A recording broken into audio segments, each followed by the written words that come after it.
Hey guys, DJ Niros here. Today we're going to do a quick overview of the new Rane TTM57 MKii.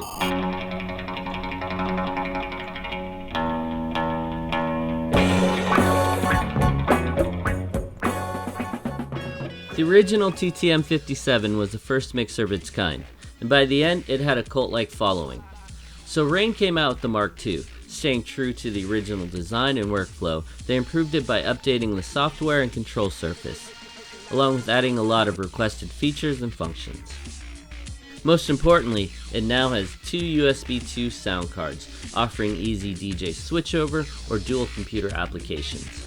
The sample rate is also being increased to 44.1, 48, and 96 kHz. Pair that with 32-bit floating signal sound processing, and the outcome is amazing sound quality with distortion-free output. The new pads compared to the old ones are night and day. They are now made from a soft, responsive silicone material and are all RGB backlit.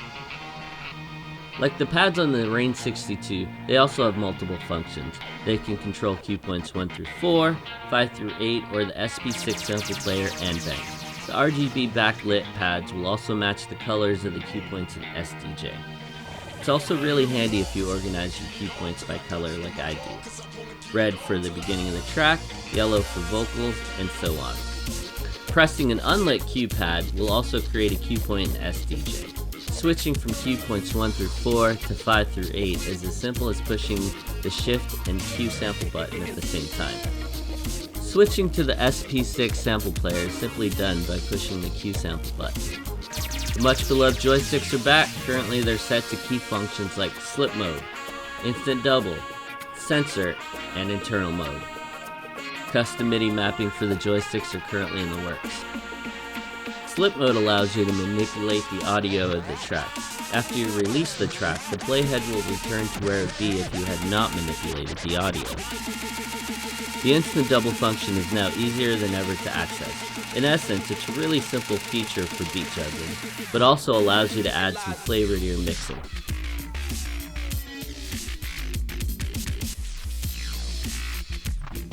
Instant double is also great when you're only able to use one turntable or CDJ.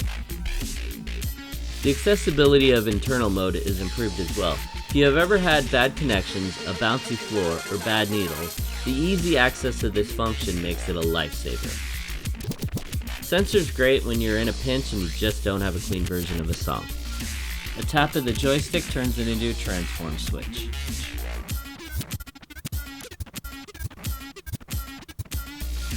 The Mark II also has dedicated loop and effects controls.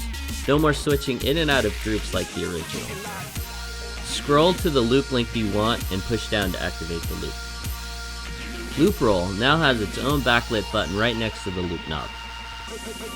The effects by Isotope were designed for easy access and control.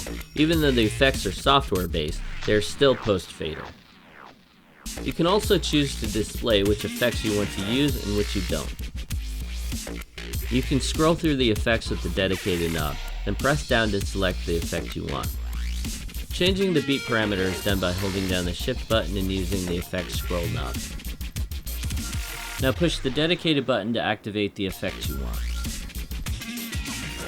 The library scroll is pretty much the same as the original, but with some added functions.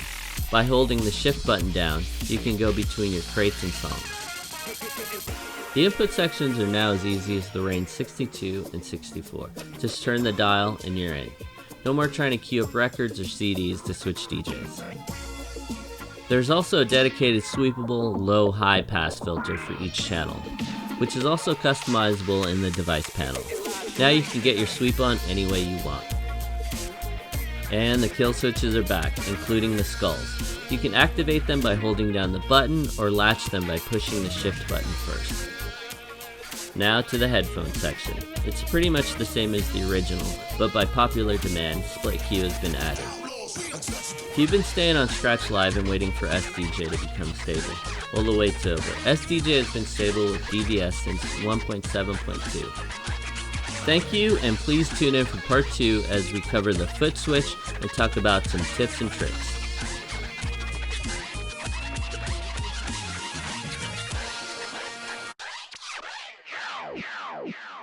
Peace.